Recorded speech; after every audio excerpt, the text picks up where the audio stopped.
عادت ظہر کی نماز کے بعد ہوئی. کون سا وقت تھا؟ ظہر کی نماز کے بعد ولادت ہوئی حضرت امام حسن مجتبی کی، اور عصر کی نماز بی بی پاک نے ادا کی. نہیں سمجھے تو انوجے ظہر کے بعد ولادت ہوئے اور عصر کی نماز بی بی مصلی پہ کھڑی ہو کے ادا کی. میری بیوی اگر بچے کو جنم دے تو کم از کم 40 دن تک نماز کے نیڑے نہیں آ سکتی.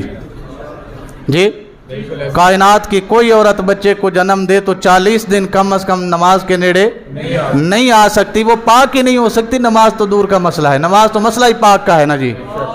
نماز مسئلہ ہی پاک کا ہے، وہ پاک نہیں ہو سکتی 40 دن تک. وہ صحابہ کرام کی بیویاں بھی اس وقت موجود تھی. انہوں نے سرکار دو عالم صلی اللہ علیہ وسلم سے پوچھا، یا رسول اللہ آپ نے تو ہمیں ارشاد فرمایا تھا کہ 40 دن تک تم نماز کے نیڑے نہ آنا. قرآن نہیں پڑھ سکتی، قرآن نہیں پڑھ سکتی، نماز نہیں پڑھ سکتی، مسجد میں نہیں آ سکتی، قرآن پاک کو چھو نہیں سکتی، تم ناپاک رہتی ہو. یہ عجیب ماجرا ہم نے دیکھا ہے، یہ ماجرا ہم نے عجیب دیکھا ہے کہ ظہر کے بعد بچہ پیدا ہوا اور آپ کی بیٹی نے عصر مصلی پہ کھڑے ہو کے پڑھی ہے. اس حالت میں آگے نبی پاک صلی اللہ علیہ وسلم نے جو بات ارشاد فرمائی سماعت فرمائیے. میرے کریم آقا صلی اللہ علیہ وسلم نے فرمایا الفاطمہ تو حور من الجنت، الفاطمہ تو حور من الجنت. فاطمہ جو تمہیں چلتی پھرتی نظر آتی ہے اللہ نے حور جنت سے اٹھا کے محمد کو عطا فرمائی ہے. یہ عام نہیں ہے، یہ عام نہیں ہے، یہ وہ ہے جس کو اللہ نے جنت سے میرے لیے اٹھا کے یہاں رکھ دیا ہے. اب ظاہری بات ہے اس کے اندر خصوصیات بھی وہی ہوں گی جو جنت والوں کی ہوتی ہیں. جی اسی لیے اعلیٰ حضرت بولے ہیں کیا، تیری نسل پاک میں ہے بچہ بچہ نور کا، تو ہے عین نور تیرا سب گھرانہ. اللہ اکبر یا رسول اللہ صلی اللہ علیہ وسلم. یہ شان ہے. میں آگے ایک اور دسنی شان دساں. یہ شان ہے گھر مصطفیٰ کی، جس جیسا گھر پوری کائنات میں اللہ نے بنایا ہی نہیں ہے. اس جیسا گھر اللہ نے پوری کائنات میں کسی نبی کو عطا فرمایا ہی نہیں ہے. اس جیسا گھر کسی کو نہیں ملا. یہ کیسا گھر ہے؟ یہ بتایا تھا میں نے کہ جبرائیل امین بھی اندر نہیں آ سکتے، اسرائیل بھی اندر ہے، میکائیل بھی اندر ہے، اسرافیل بھی اندر ہے. حالانکہ کائنات کا نظام چلانے کی ذمہ داری انہی کے پاس ہے.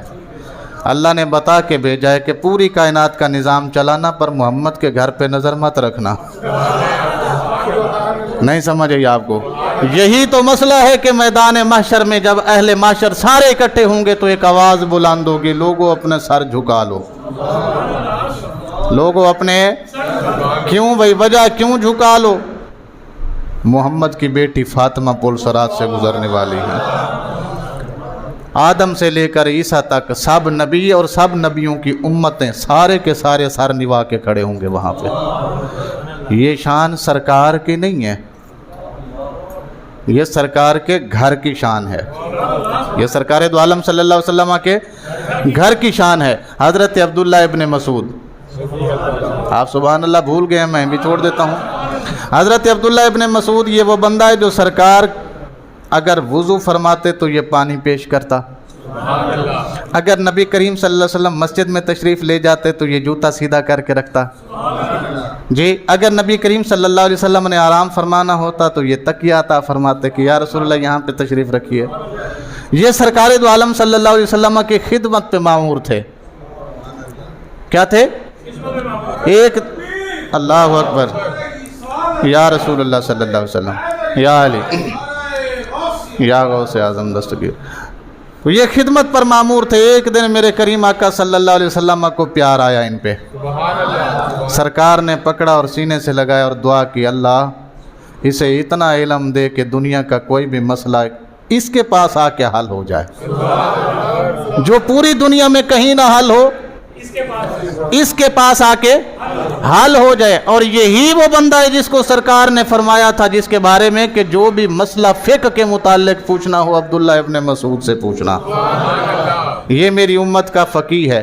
फरमाया था ना कि मेरी उम्मत का सबसे रहीम बंदा अबू बकर है, सबसे नरम मिजाज बंदा अबू बकर है, और मेरी उम्मत का सबसे सख्त मिजाज बंदा हज़रत उमर है, और मेरी उम्मत का सबसे हयादार बंदा उस्मान गनी है, और मेरी उम्मत का सबसे बहादुर बंदा हज़रत अली है, और मेरी उम्मत का अमीन हज़रत अबू उबैदा बिन जर्राह है, और मेरी उम्मत का सबसे बड़ा कारी उबई इब्न काब है, और मेरी उम्मत का सबसे बड़ा फ़कीह अब्दुल्ला इब्न मसूद है। उसी हदीस में इनका नाम आया है। ये मेरी उम्मत का सबसे बड़ा फ़कीह है। फ़िक़्ह से रिलेटेड कोई भी सवाल हो तो किससे करना? अब्दुल्ला इब्न मसूद से जाके करना। जो सवाल का जवाब ये अता फरमा देगा, इसके आगे कुछ नहीं है, ये इसके आगे कुछ नहीं है। वो अब्दुल्ला इब्न मसूद मस्जिद नबवी में बैठे थे, एक बंदा आ गया, उसने आख्या जनाब मसला पूछना है। की पूछना है? ए हदीस तबरानी शरीफ मौजूद है, बाद चो ना पूछते रहना। की पूछना है जी? एक मसला पूछना है जी। पूछो जनाब, की पूछना है? वो आने वाला बंदा आके पूछता है, जनाब मैं पूछना ये चाहता हूँ कि ये जो नबी के अहले बैत से मोहब्बत आप लोग कहते हैं फ़र्ज़ है, क्या है? नबी के घर वालों की मोहब्बत भी हम पर, ऊँची बोलो, नबी के घर वालों की ये जो मोहब्बत हम पे फ़र्ज़ है, ये मैं समझना चाहता हूँ कितनी एक फ़र्ज़ है। भाई अगर कोई कर लेगा तो उसको क्या मिलेगा, और अगर कोई नहीं करेगा तो उसको क्या नहीं मिलेगा? ये सवाल है। सवाल समझ आ गया? क्या सवाल है? कि ये जो आप कहते हैं कि नबी के घर की मोहब्बत हम पर फ़र्ज़ है, ये कितनी एक फ़र्ज़ है? अगर कोई कर ले तो क्या होता है, और अगर कोई ना करे तो क्या होता है? मैं ये पूछने आया हूँ। आपने जो जवाब इरशाद फरमाया, सुभान अल्लाह को मैं पढ़ा। आप फरमाने ने हुब्बा आले मुहम्मदिन यौमन खैरुम मिन इबादतिकुम। आसान सा तर्जमा, आले बैत नाल एक दिन मुहब्बत करना तेरी सारी जिंदगी दी इबादतां नालों अफजल जे। अल्लाह अकबर, या रसूल अल्लाह सल्लल्लाहु अलैहि वसल्लम, या अली। एक दिन की मोहब्बत मुस्तफ़ा के घर की तेरी सारी जिंदगी की सारी इबादतों से, ये नहीं फरमाया बेहतर है, बराबर है, ये फरमाया बेहतर है। क्या मतलब? सारी जिंदगी दियां इबादतां एक तरफ, एक दिन अहले बैत नाल मुहब्बत कर लेना एक तरफ, फिर भी दर्जे च ए वड्डी जे। भाई वजह, इस हदीस को जब मैंने पढ़ा किबला, मैं इसकी वजह ढूंढता रहा कि क्या वजह है आखिर। पूरी ज़िंदगी में इंसान नमाज़ें पढ़ता है, 5 नमाज़ें उसके पास फ़र्ज़ हैं। मिसाल के तौर पर किसी की ज़िंदगी 50 साल है तो ज़ाहिर बात है उसने 15 साल निकाल दीजिए, 50 में से 15 निकले, 35 साल तो बनते हैं। ऐसे ही है ना जी? 35 साल उस बंदे ने नमाज़ें रखी, नमाज़ें पढ़ी, 35 साल उस बंदे ने रोज़े रखे, 35 साल में पता नहीं उसने कितने हज और उम्रे किए, 35 साल में उसने ज़कातें भी दी, सदकात भी किए, खैरात भी किए, नफल भी पढ़े, उसने तस्बीह भी पढ़ी है, सरकार पर दरूद व सलाम भी पढ़ा होगा, पता नहीं आते जाते कितने उसने अल्लाह के नाम पढ़े हैं। अनगिनत लोगों के साथ उसने नेकियां भलाइयां भी की हैं। ये सारा कुछ बीच में शामिल है। ये एक तरफ और एक दिन बाजी ले गया। ये सारी चीजें एक तरफ और एक दिन क्या ले गया? वजह क्या है इसकी? इसकी वजह भी मिल गई, और वो वजह पता है क्या है? उलमा ने लिखा है नमाज पढ़ने वाला नमाजी नमाज पढ़ने के बावजूद भी गुमराह हो सकता है। नमाज पढ़ने वाला नमाजी नमाज पढ़ने के बावजूद गुमराह, हज करने वाला हाजी हज करने के बावजूद गुमराह हो सकता है, रोज़ा रखने वाला साइम रोज़ा रखने के बावजूद गुमराह हो सकता है, शैतान उसको बहका के ले जा सकता है, कोई एक गलती वो ऐसी कर सकता है जिससे सारी ज़िंदगी की बातें ज़ाया हो जाएंगी। बल्कि अल्लाह करीम ने खुद इरशाद फरमाता है तुम्हारे अमाल ज़ाया हो जाएंगे और तुम्हें पता भी नहीं चलेगा। जी, हज करने वाला हज करने के बावजूद गुमराह हो सकता है, नमाज पढ़ने वाला नमाज पढ़ने के बावजूद गुमराह हो सकता है, रोज़ा रखने वाला रोज़ा रखने के बावजूद गुमराह हो सकता है, कुरान पाक दिन रात पढ़ने वाला कुरान पाक पढ़ के गुमराह हो सकता है, मगर एक ही बात है, वो हदीस भी साथ समझिएगा जिसमें सरकार ने फरमाया दो चीज़ें तुम्हारे अंदर छोड़ी जा रहा हूँ, इन तमस्सक तुम बिहा लन तदिल्लु माया बादी, फरमाया मैं तुम्हारे अंदर दो मजबूत चीज़ें छोड़ी जा रहा हूँ, जिसका दामन मजबूती के साथ पकड़ लोगे मेरे बाद कभी गुमराह नहीं होगे। या रसूलुल्लाह वो कौन सी हैं? फरमाया एक अल्लाह की किताब है और एक मैं अपने घर वाले छोड़ के जा रहा हूँ। अब ये बात समझ आई या अली, बात समझ आई है कि मैं दो चीजें छोड़ के जा रहा हूं मजबूत, एक अल्लाह का कुरान है और दूसरा मेरे घर वाले मेरी अहले बैत है। जिसको मर्जी पकड़ लोगे तुम कभी गुमराह नहीं होगे, हत्ता यारिदल हौद, यहां तक कि हौज़ कौसर पर मुझसे मुलाकात करोगे। तो पता ये चला किबला नमाज पढ़ने वाला नमाज पढ़ के गुमराह हो सकता है, रोज़ा रखने वाला रोज़ा रख के गुमराह हो सकता है, हज करने वाला हज कर के गुमराह हो सकता है। सिर्फ एक ही अमल ऐसा है और वो है मोहब्बत रसूल और मोहब्बत अहले बैत रसूल। जो एक दिन भी कर जाए वो बंदा कभी गुमराह नहीं हो सकता, वो बंदा कभी गुमराह। और इसकी एक और भी मुझे तशरीह मिली है, वो क्या है? सरकार दो आलम सल्लल्लाहु अलैहि वसल्लम ने इरशाद फरमाया मन ज़ारा कब्री वजबत लहू शफाअती, जिसने मेरी कब्र मुबारक की ज़ियारत कर ली मैं उसकी शफात, मेरी शफात उसके ऊपर क्या होगी? वाजिब होगी। उसने मेरी शफात को अपने ऊपर लाजिम कर लिया। ये नहीं फरमाया मेरी ज़ियारत कर ली, ये नहीं फरमाया मेरी ज़ियारत कर ली, फरमाया जिसने मेरी कब्र देख ली, जिसने मेरी कब्र देख ली उस बंदे की उसने अपने ऊपर शफात मेरी शफात क्या कर ली? वाजिब कर ली। मतलब उलमा ने इसी हदीस के तहत लिखा है, ये सरकार ने जो फरमाया ना कि मेरी शफात उस पर वाजिब है, इसका मतलब है सरकार ने गारंटी दे दी है कि जो बंदा मेरी कब्र पे आ जाएगा वो गुमराह नहीं हो सकता। वो गुमराह शैतान जो मर्जी कर ले उसका ईमान नहीं छीन के ले जा सकता, जो मर्जी कर ले उसके अंदर से ईमान छीन कर नहीं ले जा सकता। किसका? जिसने कब्र देखी, जिसने अच्छा मैं कब्र तक पहुंच गया हूँ, रोज़ा अनवर तक, तो मैं एक बात और करना चाहता हूँ यहाँ पे। वो बात ऐसे आ गई है मेरे जहन में, मैं कर देता हूँ, हालांकि मौजू से पता नहीं रिलेट करती है कि नहीं करती, वो आप देखते रहिएगा। मेरे जहन में आ गई, मैंने करनी है, अब कर दूँ। जो लोग मदीना शरीफ गए हैं, रोज़ा रसूल के सामने खड़े हुए हैं, वो कितने यहाँ बैठे हुए हैं? माशाल्लाह काफ़ी तादाद है, बस ठीक है। ये देखना था, जो लोग गए हैं ना वहाँ, उनमें से हर बंदे की ख्वाहिश होती है, जो सुनहरी जाली है ना, कदे ये नाल चिमटन का मौका मिल जावे ना, कदे इनू चुमन का मौका मिल जावे ना, होती है ना जी ख्वाहिश। वो अलग बात है कि दरबान वहाँ तक जाने नहीं देता, शुरता वहाँ तक जाने नहीं देता, वहाँ तक रसाई नहीं है किसी की, लेकिन ख्वाहिश हर बंदे की है, काश सुनहरी जाली में एक दफ़ा हाथ ही लग जाता। अब सवाल है आपसे, ये सुनहरी जाली वो है जिसे सरकार ने हाथ नहीं लगाया। मैं आपसे वो बात समझाना चाहता हूँ, ये सुनहरी जाली वो जाली है जिसे सरकार ने हाथ नहीं लगाया, जिसे सरकार ने अपना जिस्म मुबारक भी नहीं लगाया, जिसे सरकार ने छुआ ही नहीं है। ये सरकार के दुनिया से जाने के पता नहीं कितने 100 साल बाद में लगी है। कोई बात तो है जो मैं करना चाहता हूं भाई, वो जाली जो कई 100 साल के बाद रोज़ा मुस्तफ़ा सल्लल्लाहु अलैहि वसल्लम के साथ लगी, आज भी रोज़े पे हाजिर होने वाले हर बंदे की ख्वाहिश है कि मैं उस जाली को हाथ लगा लूं, चूम लूं, उसका बोसा ले लूं। ठीक है जी, हर बंदे की ख्वाहिश है, जो भी मदीना जाता है। वो किस्मत वाले होते हैं, किसी का लग भी जाता है, किसी का लग भी जाता है, बाद दा मसला है, हमें छुड़ते उन्होंने फड़ के सर कलम करा देना, बाद दा मसला है। लेकिन हर बंदे की ख्वाहिश होती है, हर बंदे की ख्वाहिश होती है जो जाली के सामने आ गया, काश मैं जाली चूम लूं, मैं जाली। और सरकार ने इस जाली को चूमा भी नहीं है, इसे छुआ भी नहीं है, सरकार का कोई जिस्म का उज़्व भी इसके साथ लगा नहीं है। सिर्फ एक ही वजह है, क्या? ये जाली वो है जो 24 घंटे सरकार के रोज़े के साथ मस है। इस जाली को निस्बत हुई है मुस्तफ़ा करीम की ज़ात से, इस जाली को निस्बत है सरकार की कब्र अनवर से, और जिस जाली की निस्बत सरकार की कब्र अनवर से हो जाए, आज भी हर हाजी चाहता है कि मैं इसका बोसा ले लूं। मैं कहता हूं हुसैन वो है जिसे सारी जिंदगी मेरा मुस्तफ़ा चूमता रहा है। अल्लाह अकबर,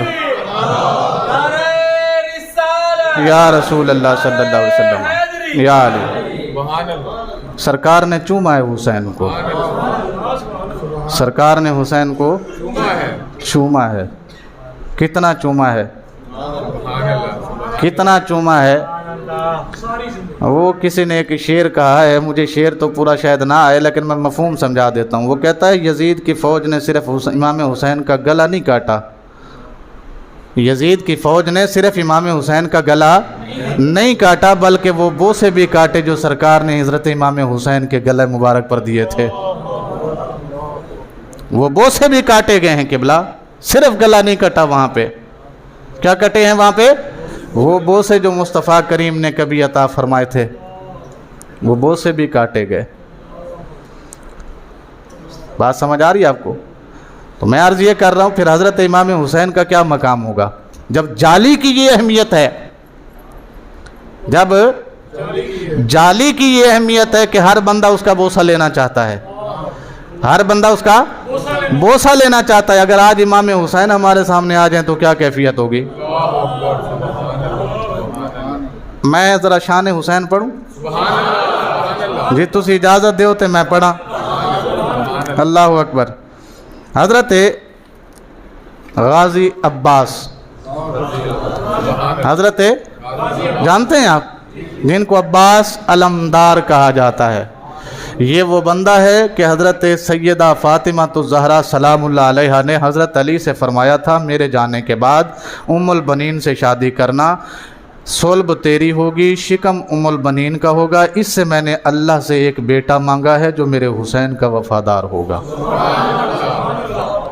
बीबी पाक ने वसीयत की हज़रत मौला अली को कि मेरे जाने के बाद उम्मुल बनीन से शादी करना, सोल्ब तेरी होगी, शिकम उम्मुल बनीन का होगा। इससे मैंने अल्लाह से एक बेटा मांगा है जो मेरे हुसैन का मुआविन व मददगार होगा।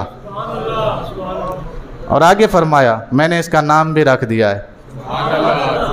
मैंने उसका, हाँ नाम ना रखते रहना, नाम भी मैंने उसका रख दिया है। क्या नाम रखा है जी? मैंने उसका नाम अब्बास रखा है। मैंने उसका नाम अब्बास रखा है। अब्बास क्यों रखा है जी? इसकी क्या वजह है? फरमाया आपके नाम से मैंने ऐन लिया, आपके नाम से मैंने, अपने नाम बतूल से मैंने बा ली, अपने नाम बतूल से, अपने बाबा के नाम अहमद से मैंने अलिफ ली, और हसन व हुसैन के नाम से दोनों में सीन थी, सांझी सीन ले ली। और इसकी तशरीह करूं मैं एक जुमले में, अगर आप कहें तो, अगर आप गाजी पंजतन पाक को यानी अब्बास नाम को फैला दें तो पंजतन पाक बनता है, अगर समेट दें तो सारा गाजी अब्बास बनता है। अकेला अकेला कर दें तो पंजतन पाक बनता है, और अगर समेट दें एक ही शख्सियत में एक ही जुमले में बयान करना हो तो उसे गाजी अब्बास कहते हैं। वो हज़रत गाजी अब्बास रज़ियल्लाहु ताला अन्हु 8 ज़ुल्हज को जब इमाम हुसैन रज़ियल्लाहु ताला अन्हु ने अपना इहराम खोला और फरमाया करबला जाना है जी, असी 12-12 लाख 14-14 लाख ला के हज नु गया। इमाम हुसैन मक्का में थे, इहराम बांध चुके थे, बांधा हुआ इहराम खोल दिया, बांधा हुआ इहराम, तवज्जो है आपकी, बांधा हुआ इहराम खुद भी खोला और अपने रुफाका का भी खुलवाया। फरमाया हमें करबला जाना है, हमें साढ़े वर्गा कोई होंदा जो होएगी देखी जाएगी, बाद चो पहले हज ते कर लईए जी। असी कहना सी हज कर लईए जनाब, फलस्तीन उजड़दा उजड़ जावे, असी ते हज कर आइए ना। फलस्तीन के बच्चे भूख की वजह से पत्थर खाने पे मजबूर हो जाएं असी ते उम्रे ते जाना है। असी नाराज तो नहीं हो गए? बैठे हो ना? चलो शुक्र है भाई। हमारा तो ये नजरिया हो गया है जनाब, अब कोई मरता है तो मर जाए, हमने तो उम्रे पे जाना है, हमने तो हज पे जाना है। ये तो मरेंगे तो पता चलेगा ना कि क्या हुआ है। میں صرف آپ کی بات نہیں کر رہا، اس پورے 57 اسلامی ممالک کا جنازہ پڑھ رہا ہوں میں اس وقت، بیچ میں ہم بھی ہیں، ٹھیک ہے جی. تو ہم بھی ابھی کیا کر رہے ہیں، یہی ہماری کوشش ہے کہ میں حج کر رہا ہوں، میں عمرہ کر رہا ہوں، میں جناب سرکار کے روزے پہ ایک دفعہ جانا چاہتا ہوں جی. میں کہ اتنے جا کے سرکار نے پوچھا وہ تیرے بھائی اتنے پہ کچھ دینے انہوں نے کی بھیجیے، کوئی رات دا کھانا، کوئی دن دی روٹی، کوئی انہوں بچیاں واسطے دودھ، کوئی دوائی، کوئی ٹکی، کوئی ٹافی، کوئی گولی، کچھ پوچھ ہی لیا سرکار نے. تے کی جواب ہے ساڑھے کول ہے کوئی جواب؟ چلو ناراض نہ ہونا، میں اگے چل رہا سی. حضرت غازی عباس رضی اللہ تعالیٰ عنہ 8 محرم کو امام حسین نے احرام کھولا، فرمایا کربلا جانا ہے. آپ عرض کرتے ہیں آقا ایک بات کرنی ہے، ایک بات کرنی ہے. فرمایا کرو، اگر آپ اجازت دیں تو میں اس مجمع سے ذرا خطاب کرنا چاہتا ہوں، میں اس مجمع سے ذرا خطاب کرنا چاہتا ہوں. آپ نے فرمایا کہہ لو جو کچھ کہنا ہے، کہہ لو جو کچھ کہنا ہے. حضرت امام حسین کے سامنے جو کچھ غازی عباس نے بولا ہے آپ سماعت فرمائیں. آپ فرماتے ہیں الحمدللہ الذی شرف ھذا بقدوم ابیہ، ساریاں تعریفاں اس رب واسطے جس نے اس کعبے کو عزت دی اس حسین کے باپ کے قدموں کی وجہ سے. جس نے ساریاں تعریفاں اس اللہ واسطے جس نے اس کعبے کو عزت دی اس حسین کے باپ کے قدموں کی وجہ سے. اب باپ سے مراد چاہے آپ باپ علی لیتے رہیں یا نانا نبی لیتے رہیں، ہمیں کسی پہ کوئی اعتراض نہیں ہے جی. باپ علی کی بات ہو تب بھی ہم ماننے کو تیار ہیں، باپ نانا کی بات ہو تب بھی ہم ماننے کو، کیونکہ ہمارا کام ہی ماننا ہے بھیا، ہمارا کام ہی کیا ہے، ماننا ہے. کیا آگے فرماتے ہیں من کان بالامس بیتن واصبح قبلتن. رات تھی تو یہ صرف ایک کمرہ تھا، رات تھی تو صرف کمرہ تھا، صبح جب وہ آ گئے تو یہ قبلہ بنا دیا گیا. رات کو یہ کمرہ کھڑا تھا، سارے اس کو کمرہ جانتے تھے، لیکن جب صبح ہوئی تو کیا کرتے تھے، یہ قبلہ بنا دیا گیا. ساری تعریفیں اس ذات کے لیے. اگلی بات جو آپ نے فرمائی استلم الناس حجرا وهو يستلم الیہ، اس کے اندر جو حجر اسود لگا ہے، ہر بندہ تم میں سے چاہتا ہے کہ میں حجر اسود کا بوسہ لے لوں، مگر حجر اسود سے جا کے پوچھو وہ کہتا ہے میں حسین کا بوسہ لے لوں. حجر اسود کی کیا خواہش ہے کہ میں حسین کا بوسہ لے لوں. اگلی بات آپ نے فرمایا تمنعون الحج لمن خضل له العلم وسجد له العلم وغصته ید العظمت ورباه نبی الرحمت ومسح راسه ید الالہیت. اے ہن عربی ہے تو سمجھ آنی کوئی نہیں تو سبحان اللہ اتنے نہیں سی ہونی اتنے ہونی سی. آپ فرماتے ہیں جناب یہ وہ حسین ہے جس کے آگے حلم ہاتھ باندھ کے کھڑا ہے. کیا حلم، حلم علم نہیں، حلم ہاتھ باندھ کے کھڑا ہے. وسجد لہ العلم، علم اس کے سامنے سجدہ ریز ہو گیا ہے. وغصتہ ید العظمت، یہ وہ حسین ہے جس کو عظمت والے ہاتھ روٹی پکا کے کھلاتے رہے ہیں. اللہ اکبر، یا رسول اللہ صلی اللہ علیہ وسلم، یا علی. یہ وہ حسین ہے جسے عظمت والے ہاتھ روٹی بنا بنا کے کھلاتے رہے. وَرَبَّاهُ نَبِيُّ الرَّحْمَةِ، یہ وہ حسین ہے جسے نبی مکرم نے پالا تھا. یہ وہ حسین ہے جس کی پرورش کس نے کی تھی، نبی رحمت صلی اللہ علیہ وسلم نے کی. وَمَسَحَ يَدُ الْإِلَٰهِيَّةِ. اور کوئی بچہ اگر پریشان ہوئے، کوئی بچہ کسی نو سہارا دینا ہوئے، کسی نو ماں کہندی ہے پت خیر ہے کوئی گل نہیں ہے آج نہیں اگلی تنخواہ تے تانوں لے دیں گے. کسی نو پیو کہندا پتر اس باری ذرا تھوڑا حالات ٹائٹ نے، وہ سر تے ہاتھ پھیر کے جناب بچے نو چپ کراندا. فرمایا حسین ہوئے جدے سر اتے اللہ خود ہاتھ پھیردا، میرا حسین خیر ہے کوئی مسئلہ نہیں. وَمَسَحَ رَاسَهُ يَدُ الْإِلَٰهِيَّةِ، حسین وہ ہے جس کے سر پہ ہاتھ میرا رب پھیرتا ہے. یہ وہ حسین ہے. آگے بولا سناؤں میں، سناؤں؟ اچھا. واللہ الذی لا الہ الا ہو لو لم حکمت العالیت و اسرارہ البریت و اختبارہ العلیت لطار البیت الیہ من قبل ان یمشی الیہ. آپ فرماتے ہیں اللہ کی عزت کی قسم، اللہ کی عزت کی قسم، اگر مجھے شریعت کے اصولوں کا پاس نہ ہوتا، اگر مجھے شریعت کے اصولوں کا پاس نہ ہوتا اور لوگوں کے دل اتنے چھوٹے چھوٹے نہ ہوتے جو حقیقت کو پا نہیں سکتے، تو مجھے اللہ کی عزت کی قسم ہے یہ جو حسین کعبے میں آ کے کھڑا ہے نا، حسین کو کعبے میں نہ آنا پڑتا، یہ کعبہ خود چل کے حسین کے دروازے پر آتا، حسین کو نہ آنا پڑتا، حسین ارادہ کرتا کہ میں نے کعبے کی طرف جانا ہے تو کعبہ خود حاضر ہو جاتا، جی حضور کیا مسئلہ ہے، میں جو حاضر ہوں، آپ کیوں تکلیف کرتے ہیں؟ اس شان کا بندہ ہے حسین، اس عظمت کا بندہ ہے حسین۔ ابھی تک بھی جس کو نہیں سمجھ آئی آسان لفظوں میں سمجھا دوں، رسول نانا بابا علی حجے بھی پوچھ